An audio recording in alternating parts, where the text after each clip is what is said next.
हाय दोस्तों, मैं संजय रोकड़े।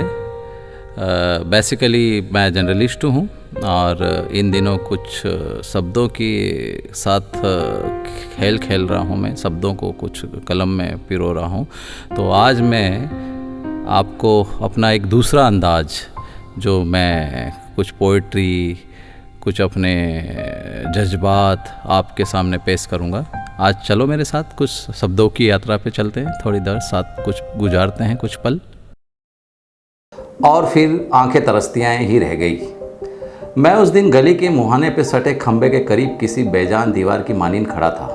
वो भी दरवाजे से बाहर मानो मुझसे आंखें चार करने को चले आए। एक अजीब सी हसरत भरी नज़रों से मेरी तरफ देख रहे थे, जैसे कुछ कहने को आतुर हो। वो कुछ देर के लिए तो अपने दरवाजे से सटकर खड़े रहे, लेकिन थोड़ी देर के बाद ही दरवाजे से हटकर थोड़ा और करीब आ गए। जैसे ही करीब आए, उनके होठों से जैसी कुछ बुदबुदाहट सी आवाज़ आने लगी, मानो कोई दिली जज्बात बयां करना हो, कुछ अपनी सुनाना चाह रहे हो। मगर उनका गला रूंध गया और देखते ही देखते आंखों में नमी सी तैरने लगी।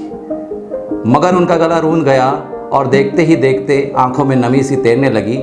मैं भी कुछ कहाँ सुन पाया था और ना ही कुछ कह सका था। इतने में अम्मा आ गई और मैं चल पड़ा था। अंदाजे बयां तो यही कि शायद वो कह रही थी कि कल मेरे हाथों में मेहंदी और तन पे हल्दी लगने वाली है। कल ही सारा घर मेहमानों से भर जाएगा, मैं तुम्हें फिर कैसे मिल पाती। इसीलिए आज, हाँ इसीलिए आज। इसी दरमियान एक दूसरे ने आंखें ही आंखों में अपने हालात बयां किए। कुछ अखियन से अखियन की बातें हुई। बस फिर क्या था, कुछ पल के लिए एक दूसरे को निहारते रह गए और फिर आंखें तरसतियाँ ही रह गई, और फिर आंखें तरसतियाँ ही रह गई।